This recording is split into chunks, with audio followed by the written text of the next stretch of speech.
Hello friends, welcome to my YouTube channel. हमेशा की तरह आज फिर मैं यूज़फुल टिप्स एंड ट्रिक्स लेकर आ गई हूँ। चलिए देर ना करते हुए वीडियो शुरू करते हैं। कि दोस्तों कई बार क्या होता है, बच्चे आधा बिस्किट खाते हैं और आधा इस तरीके से छोड़ देते हैं। अगर हम इसको इसी तरीके से छोड़ दें तो आपने देखा है कि कुछ ही टाइम के बाद हमारा बिस्किट सील जाता है, जिसको खाने को हमारा बिल्कुल भी मन नहीं करता। तो उसके लिए बहुत ही बढ़िया ट्रिक शेयर करने वाली हूँ। आपने क्या करना है, आपने इस तरीके से लेना है जिपलॉक पाउच, जो कि अक्सर जब हम मार्केट से कोई ना कोई सामान खरीद कर लेकर आते हैं तो उसके साथ हमें मिल ही जाता है। तो आपने क्या करना है, ये जो आपका बिस्किट का खुला हुआ पैकेट है, इसको आपने इस तरीके से जिपलॉक पाउच के अंदर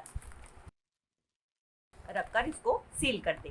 इस तरीके से अगर आप अपने बिस्किट को स्टोर करके रखेंगी तो आपका बिस्किट बिल्कुल भी सिलेगा नहीं। चलिए फ्रेंड, बढ़ते हैं अगली टिप की तरफ। मेरी अगली टिप होने वाली है खीरे को लेके। दोस्तों, खीरा खाना तो हम सबको पसंद होता है, लेकिन कई बार क्या होता है, जैसे ही हम खीरा खाने लगते हैं तो हम देखते हैं कि हमारा खीरा जो है कड़वा निकल आया है। तो कड़वा खीरा खाना किसी को भी अच्छा नहीं लगता। तो मैं आपके साथ दो ट्रिक शेयर करने वाली हूँ, जिसकी मदद से आप खीरे को कट करेंगे तो आपका खीरा बिल्कुल भी कड़वा नहीं निकलेगा। तो उसमें से पहली ट्रिक तो ये है कि जब भी आप खीरे को कट करें तो आपने क्या करना है, इसको बीच में से आपने कट करना है। इस तरीके से आप जब बीच में से खीरा कट करेंगे तो आपका खीरा जो है कड़वा नहीं निकलेगा। और अगर आपका खीरा कड़वा निकलता है तो उसके कड़वेपन को दूर करने का बहुत ही आसान तरीका आपके साथ शेयर करने वाली हूँ। उसके लिए आपने क्या करना है, इसका जो ऊपर वाला हिस्सा है इसको आपने थोड़ा सा कट कर देना है। और कट करने के बाद आपने नाइफ की मदद से इसके ऊपर इस तरीके से छोटे छोटे होल कर देने हैं। और सेम इसके दूसरे वाले हिस्से के ऊपर आपने होल कर देना है। और उसके बाद आपने लेना है नमक। नमक लेने के बाद आपने इस तरीके से खीरे को नमक के अंदर डालकर रगड़ना है। इस तरीके से रगड़ेंगे तो आप देखेंगे कि इसका जितना भी कड़वापन है वो सारा का सारा निकल जाएगा और आपका खीरा खाने लायक हो जाएगा।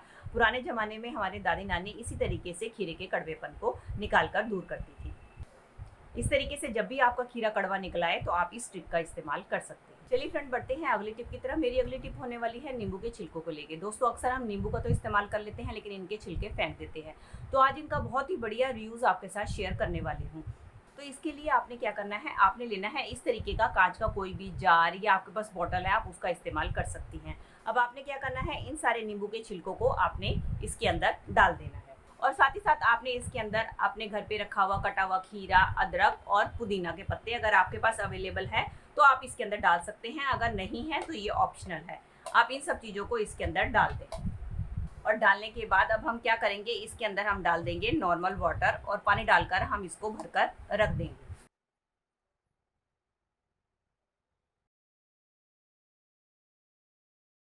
बंद करके पूरी नाइट के लिए इस तरीके से छोड़ देंगे और अगले दिन आप इस पानी का सेवन करें। अब ये हमारा दोस्तों डिटॉक्स वाटर बनकर तैयार हो गया है, जो कि हमने अपने बेकार नींबू के छिलकों से तैयार किया है। आपने इसको पूरे दिन में पीना है नॉर्मल पानी की जगह। जैसे कि आप नॉर्मल पानी पीते हैं, आप नॉर्मल पानी ना पीकर आप इस पानी का इस्तेमाल करें। दोस्तों, ये पानी हमारे शरीर के लिए बहुत ही ज़्यादा फायदेमंद होता है। ये हमारे शरीर के अंदर जितने भी टॉक्सिन हैं उनको निकालने में मदद करता है, हमारे कोलेस्ट्रॉल को कंट्रोल करता है और साथ साथ हमारे मेटाबॉलिज्म को स्ट्रॉन्ग करता है। तो आप नॉर्मल पानी पीने की जगह इस वाले पानी का इस्तेमाल करेंगे तो आपके लिए बहुत ही ज़्यादा फायदेमंद होगा। चलिए फ्रेंड, बढ़ते हैं अगली टिप की तरफ। मेरी अगली टिप होने वाली है इस तरीके की कोल्ड ड्रिंक की खाली बोतल को लेके, जिसको कि अक्सर हम यूज़ करने के बाद कबाड़ में फेंक देते हैं। आज इसका बहुत ही बढ़िया रीयूज़ आपके साथ शेयर करने वाली हूँ। उसके लिए हम क्या करेंगे, हम लेंगे नाइफ और नाइफ की मदद से हमने क्या करना है, इसको हम कट कर लेंगे।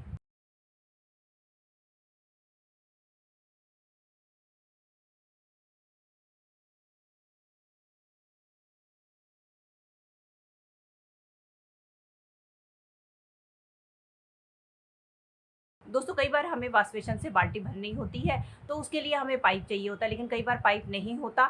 तो उसके लिए मैंने बहुत ही बढ़िया जुगाड़ लगाया है। तो आपने क्या करना है, इस तरीके से बोतल को आप अपने वॉश बेसिन के नल के ऊपर लगा दें और उसके बाद आप देखेंगे कि आप इसकी मदद से बहुत ही आसानी से अपनी बाल्टी को भर पाएंगे बिना किसी पाइप के। चलिए फ्रेंड, बढ़ते हैं अगली टिप की तरफ। मेरी अगली टिप होने वाली है चावल को लेके। दोस्तों, कई बार क्या होता है, दोस्तों हमारे चावल बच जाते हैं तो हम क्या करते हैं, इनको उठाकर फ्रिज में रख देते हैं। लेकिन फ्रिज में रखने से आपने देखा है कि चावल इस तरीके से आपस में जुड़ जाते हैं हैं जिसको कि हमारा खाने को बिल्कुल मन नहीं करता और ठंडे चावल हम खा नहीं सकते। तो हम क्या करते हैं, इसको गर्म करने के लिए अक्सर किसी पतीले या कढ़ाई में करते हैं, लेकिन जैसे ही इसको कढ़ाई में गर्म करते हैं तो हमारे चावल कढ़ाई के साथ चिपक जाते हैं, जिससे कि हमारे चावल का तो नुकसान होता है, साथ साथ हमारी गैस भी काफ़ी सारी वेस्ट हो जाती है। आज मैं आपके साथ जो टिप शेयर करने वाली हूँ उसकी मदद से आप चावल को गर्म करेंगे तो आपके चावल बिल्कुल नए जैसे बने हुए चावल होते हैं उसकी तरह ही बन जाएंगे। आपको नए चावल बनाने की भी जरूरत नहीं पड़ेगी। इसके लिए लेना है आपने इस तरीके से कैसरोल, और कैसरोल लेने के बाद आपने क्या करना है, इसके अंदर डाल देना है आपने एकदम तेज उबलता हुआ पानी। गर्म पानी डालने के बाद आपने क्या करना है, आपने ये जो कटोरी है चावल वाली, इसको बंद करके आपने अपने कैसरोल के अंदर इस तरीके से रख के इसके ढक्कन को बंद कर देना है और इसको आधे घंटे के लिए इस तरीके से छोड़ देना है। आधे घंटे के बाद देखेंगे तो आपके चावल पहले जैसे बिल्कुल नॉर्मल हो जाएंगे और ऐसा लगेगा कि जैसे कि आपने नए चावल बनाए हैं।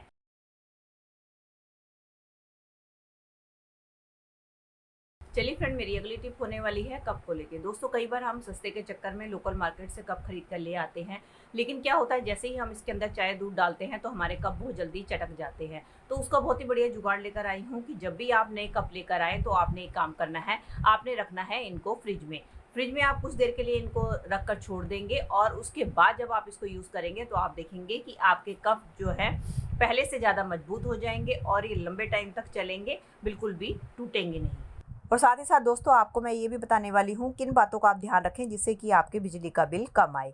उसके लिए आपने क्या करना है, एक तो आपने अपने फ्रीजर के अंदर बिल्कुल भी इस तरीके से बर्फ़ नहीं जमा होने देनी, क्योंकि ज़्यादा बर्फ़ जमा होने से भी हमारे फ्रिज को ज़्यादा लोड खींचना पड़ता है। और दूसरा, इसके साथ जो रेगुलेटर का बटन है उसको आपको टाइम टू टाइम सेट करके रखना है ताकि आपके फ्रिज के अंदर ज़्यादा बर्फ़ ना जमे। और दूसरा है कि आपने अपने फ्रिज के अंदर जो भी सामान रखना है उसको ढक कर रखना है, और साथ में ज़्यादा से ज़्यादा अपने फ्रिज में सामान नहीं रखना, जितना हो सके अपने फ्रिज को खाली रखना है और अपने फ्रिज को आपने दीवार से थोड़ा सा हट कर रखना है। इन 2-3 बातों का आप ध्यान रखेंगे तो आपके फ्रिज को कम बिजली को खींचना पड़ेगा, जिससे कि आपका बिजली का बिल भी आधा आएगा। तो दोस्तों, ये थी मेरी आज की वीडियो। आई होप आपके लिए यूज़फुल रही होगी। दोस्तों, इनमें से कोई भी टिप अगर आपके लिए हेल्पफुल रही है तो इसे एक लाइक दीजिएगा, और इसी तरीके से और भी यूज़फुल वीडियोस देखना चाहते हैं तो बेल आइकन के साथ मेरे चैनल को भी सब्सक्राइब कर लीजिएगा। चलिए दोस्तों, मिलती हूँ नई वीडियो के साथ। Till then take care and bye bye.